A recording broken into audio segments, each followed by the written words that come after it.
कर दीजिएगा। देखिए दोस्तों, काउंट इफ्स फार्मूला एक्सेल में कैसे लगाते हैं ये सीखने से पहले हम लोग ये जान लेते हैं कि इस फार्मूले से आप क्या कर सकते हैं।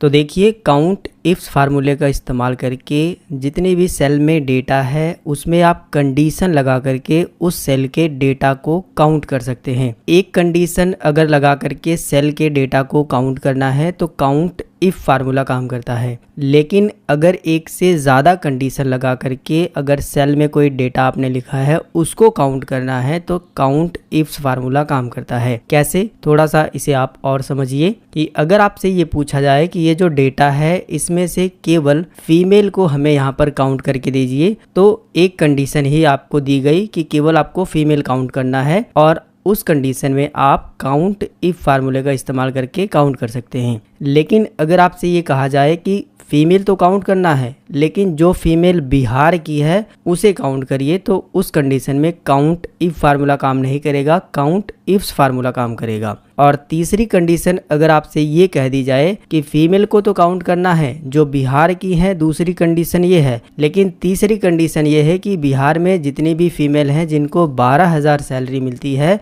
उन्हें सिर्फ काउंट करना है, तो भैया उस कंडीशन में भी काउंट इफ्स फार्मूला काम करेगा। इसे आप सीधी भाषा में इस तरीके से समझिए कि अगर किसी डेटा में से एक कंडीशन दे करके अगर सेल में लिखे डेटा को काउंट करना हो तो काउंट इफ फार्मूला काम करता है। अगर किसी डेटा में से एक से ज्यादा कंडीशन रख करके अगर किसी सेल को काउंट करना है तो काउंट इफ्स फार्मूला काम करता है। मैंने जो है ऑलरेडी काउंट इफ के ऊपर वीडियो बनाया है, अगर आपने नहीं देखा है तो चैनल पर है, आप उसे देख सकते हैं, नीचे आपको डिस्क्रिप्शन बॉक्स में भी लिंक मिल जाएगा। आज हम लोग जो है काउंट इफ्स फार्मूले के ऊपर पूरा डिटेल में समझने वाले हैं कि आप जो है इसे एक्सेल में कैसे लगाएंगे, किस तरीके से कंडीशन दी जाती है। तो चलिए एक एक करके प्रैक्टिकली मैं आपको दिखाता हूँ। ऊपर भी मैंने कुछ हेडिंग लिखी है, इसे भी आप बड़े ध्यान से समझिएगा। सबसे पहला एग्जाम्पल मैं आपको यहाँ पर बताऊंगा, दूसरा एग्जाम्पल यहाँ पर बताऊंगा, तो वीडियो पूरा ध्यान से देखिएगा। ये फार्मूला अगर आपने सीख लिया तो आप एक्सेल में काफी सारे काम को बहुत ही आसानी से कर पाएंगे। काउंट इफ्स फार्मूला लगाने के लिए सबसे पहले आप लगाइए बराबर का निशान और यहाँ पर आपको टाइप करना है काउंट इफ्स। पूरा टाइप कर सकते हो या फिर जैसे ही टाइप करोगे तो नीचे फार्मूला आ जाएगा। आप इस पर क्लिक भी कर सकते हो डबल, या फिर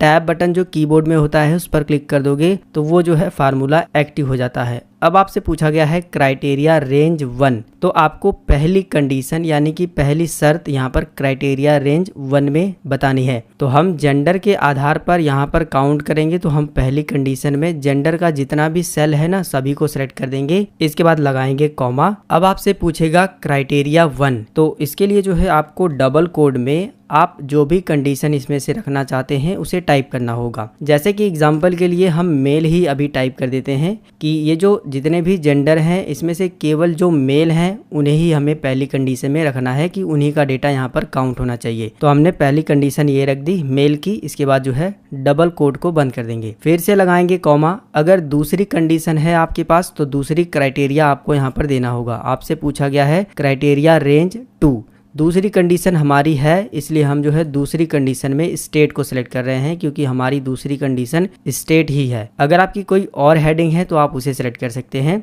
स्टेट को सिलेक्ट करने के बाद हम जो है यहाँ पर लगाएंगे कॉमा। अब ये आपने जो दूसरा क्राइटेरिया रेंज दिया है इसमें से आपको क्राइटेरिया बताना है कि आप इसमें से कौन सी वैल्यू को यहाँ पर काउंट करना चाहते हैं। तो यहाँ पर जो है हम बिहार को काउंट करना चाहते हैं, ठीक है। हम यहाँ पर बिहार टाइप कर देंगे, डबल कोड के अंदर टाइप करना है, सॉरी सिंगल कोड के अंदर हो गया था, तो हम यहाँ पर जो है बिहार टाइप कर देंगे, डबल कोट को बंद कर देंगे, ठीक है। इसके बाद जो है अगर आपकी कोई तीसरी कंडीशन भी है तो वो आप कॉमा लगा करके दे सकते हो, जैसे कि हम यहाँ पर लगाते हैं कॉमा। अब आपसे पूछा गया है क्राइटेरिया रेंज 3, हम क्या काम करेंगे यहाँ पर इसी तरीके से सैलरी को भी सिलेक्ट कर देंगे, फिर से लगाएंगे कॉमा और डबल कोट के अंदर जो है हमें क्राइटेरिया 3 पूछा गया है तो हम इसमें से जो भी वैल्यू को यहाँ पर काउंट करना चाहते हैं वो टाइप कर देंगे। तो डबल कोट के अंदर उसको टाइप करना है, हम मान लीजिए 12,000 ही टाइप कर देते हैं। अब हमने कंडीशन क्या रखी, फिर से समझिए कि पहली कंडीशन हमारी क्या है कि जितने भी मेल रहेंगे केवल वो काउंट होगा। दूसरी कंडीशन हमारी ये है कि जो मेल बिहार के हैं केवल वो काउंट होगा। तीसरी कंडीशन हमने क्या रख दी कि जो मेल बिहार के हैं जिनकी सैलरी 12,000 है केवल उन्हीं की संख्या यहाँ पर काउंट होकर के आएगी। इसी तरीके से अगर आपके पास और भी कंडीशन है तो वो भी आप अप्लाई कर सकते हो। इसके बाद करना कुछ नहीं होता है, ब्रैकेट को बंद कर देना होता है।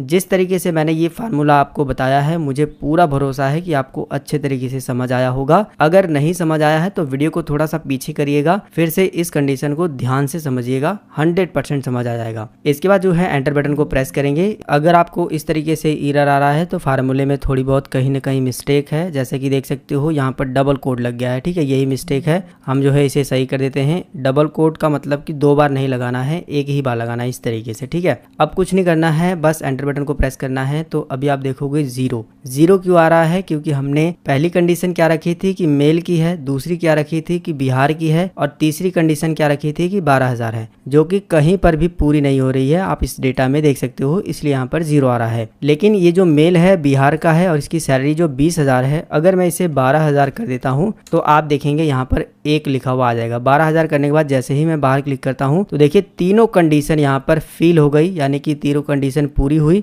जिसकी वजह से जो है यहाँ पर 1 आ रहा है। अगर मैं इसे कंट्रोल Z करूँ और तीसरी कंडीशन को इस फार्मूले से हटा दूं, यहाँ से यहाँ तक हमने तीसरी कंडीशन रखी थी, हम तीसरी कंडीशन को यहाँ से यहाँ तक हटा देते हैं। अब हमने 2 ही कंडीशन रखी है। पहली कंडीशन ये है कि मेल है और बिहार का रहना चाहिए, उनकी संख्या यहाँ पर काउंट होनी चाहिए। अब हम एंटर बटन को प्रेस करेंगे तो देखिए यहाँ पर 1 आ रहा है, जो कि मेल है और बिहार का है। बाकी बिहार का कोई भी नहीं है। ठीक है, जो मेल है ना वो यूपी का है। यहाँ पर आप देखोगे ऊपर की साइड में जो मेल है वो पंजाब का है, बिहार का नहीं है। बिहार का केवल एक ही है, जिसकी वजह से यहाँ पर आ रहा है। अगर मैं इस मेल को, जो कुमार मेल है, इसको बिहार कर देता हूँ, मैं आपके सामने करके दिखाता हूँ। एंटर बटन को प्रेस करता हूँ तो देखेंगे यहाँ पर संख्या जो है 2 हो गई है। तो जैसे ही आप यहाँ पर कुछ भी चेंज करेंगे, जब आप फार्मूला अप्लाई कर देंगे तो वो ऑटोमेटिक जो है यहाँ पर चेंज होता रहेगा।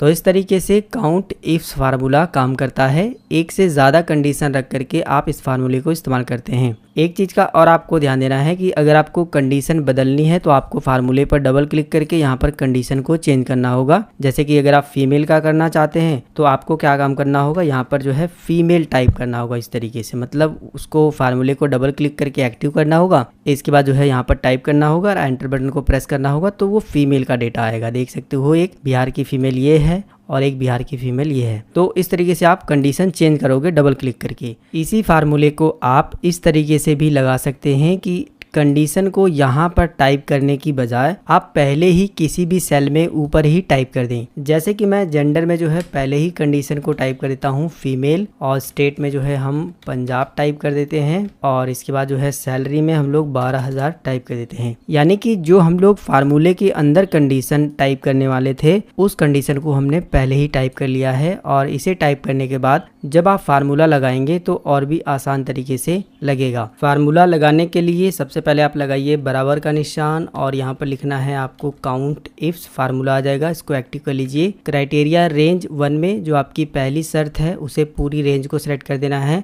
लगाना है कॉमा। अब आपसे पूछा गया है क्राइटेरिया 1, तो हमने यहाँ पर जो है जब पहली बार फार्मूला लगाया था तो क्राइटेरिया 1 में हमने डबल कोड में मेल टाइप किया था, लेकिन अब हमें टाइप करने की ज़रूरत नहीं है क्योंकि हमने पहले से ही टाइप करके रखा है। हम इसी सेल को रेंज में देंगे। तो क्राइटेरिया 1 में जो है हमें पहली कंडीशन का जो हमारी पहली शर्त है उसे जो है सिलेक्ट कर देना है। इसके बाद लगाना है कॉमा। अब आपसे पूछा गया है क्राइटेरिया रेंज 2, तो आपकी जो दूसरी शर्त है उसकी रेंज बतानी है। तो हमारी जो दूसरी शर्त है उसकी रेंज ये है, तो हम ये वाली रेंज को सिलेक्ट करेंगे और इसके बाद लगाएंगे कॉमा। इसमें से आपका जो भी क्राइटेरिया है वो आपको यहाँ पर क्राइटेरिया 2 में बताना है। तो हमारा जो दूसरा क्राइटेरिया है वो है पंजाब का, तो हम जो है पंजाब वाली सेल को सिलेक्ट कर लेंगे। ठीक है, हम सेल को सिलेक्ट कर रहे हैं, इस चीज़ का आपको ध्यान देना है। फिर लगाएंगे कॉमा। अब आपकी अगर कोई तीसरी कंडीशन है तो आप क्राइटेरिया रेंज 3 में जो है दे सकते हैं। जैसे कि हमने तीसरी कंडीशन भी यहाँ पर रखी है, तो हम तीसरी कंडीशन को क्राइटेरिया रेंज 3 में दे देंगे। फिर लगाएंगे हम लोग कॉमा। इसके बाद जो है इसमें से जो भी आपका क्राइटेरिया है, जो भी आप इसमें से काउंट करना चाहते हैं वो आपको क्राइटेरिया 3 में बताना है। तो हमारा जो तीसरा क्राइटेरिया है वो है 12,000 सैलरी का, तो हम इस वाली सेल को सेलेक्ट कर देंगे। इसके बाद हमें कुछ नहीं करना है, ब्रैकेट को बंद कर देना है। तो यहाँ पर आपने एक चीज़ को नोटिस किया होगा कि हमने फार्मूला जब यहाँ पर लगाया था तो क्राइटेरिया रेंज देने के बाद जो हमें काउंट करना है उसे हमने डबल कोड में टाइप किया था, लेकिन यहाँ पर हमें टाइप करने की ज़रूरत नहीं पड़ी क्योंकि हमने यहाँ पर सेल में पहले से ही टाइप करके रखा है, और इसी सेल में जो भी वैल्यू टाइप रहेगी उसी के अकॉर्डिंग जो है यहाँ पर रिजल्ट आएगा। कैसे आएगा चलिए इसे मैं आपको दिखाता हूँ। इतना फार्मूला लगा लेने के बाद एंटर बटन को प्रेस करिएगा तो देखिए जो फीमेल पंजाब की जिसकी सैलरी 12,000 है केवल एक ही है। आप इस पूरे डेटा में से देखेंगे जो फीमेल है पंजाब की है जिसकी सैलरी 12,000 है केवल एक ही है जिसका नाम है पुष्पा। आप ये देख सकते हो, ठीक है। अगर आपको जो है ये कंडीशन बदलनी है तो आपको इस फार्मूले के अंदर नहीं जाना पड़ेगा। अब केवल आपको इस सेल को चेंज करना पड़ेगा। ये जो सेल में आपने वैल्यू लिखी है ना, इसको अगर आप चेंज कर देंगे तो ऑटोमेटिक जो है यहाँ पर आपका रिजल्ट आएगा। जैसे कि फीमेल की जगह जो है हम केवल मेल टाइप कर देते हैं, बाहर क्लिक करते हैं तो देखिए मेल जो है जो पंजाब के हैं जिनकी सैलरी 12,000 है 2 हैं। इसी तरीके से सैलरी के बेस पर अगर हमें निकालना है जो मेल पंजाब के हैं जिनकी सैलरी 15,000 है, अगर हमें ये पता करना है तो हम 15,000 को बदल देंगे तो देखिए यहाँ पर जो है एक यहाँ पर आ जाएगा, ठीक है। तो इस तरीके से फार्मूला लगाने का ये फ़ायदा है कि आपको फार्मूले के अंदर जो है जा कर के चेंजिंग नहीं करनी पड़ेगी, केवल आपको सेल में जो है चेंज करना पड़ेगा। इसके बाद ऑटोमेटिक जो है आपका रिजल्ट आ जाएगा। दोनों तरीके मैंने आपको बता दिए हैं। आप इस तरीके से भी लगा सकते हैं, वो आपकी मर्जी है, और आप इस तरीके से भी लगा सकते हैं। इन दोनों में से सबसे आसान तरीका ये है कि आपको इस तरीके से लगा लेना है एक बार, और बार बार जो है आप कंडीशन बदल करके रिजल्ट को प्राप्त कर सकते हैं। इस फार्मूले का इस्तेमाल जो है ज़्यादातर ऑफिस वगैरह में यूज़ किया जाता है। तो अगर आप कंप्यूटर सीखने के बाद ऑफिस वगैरह में काम करना चाहते हैं तो इस फार्मूले को आप अच्छी तरीके से समझ लीजिए। जिस तरीके से मैंने आपको बताया है मुझे पूरा उम्मीद है कि आपको ये फार्मूला अच्छे तरीके से समझ आया है। लेकिन अगर आपको थोड़ी सी भी कन्फ्यूज़न है ना तो आप तुरंत नीचे कॉमेंट करिएगा, मैं आपको ज़रूर रिप्लाई करूँगा। मेरे कहने से इस वीडियो को एक बार और देख लीजिएगा। मिलेंगे फिर एक नई वीडियो में एक नई जानकारी के साथ, तब तक के लिए जय हिंद, वंदे मातरम।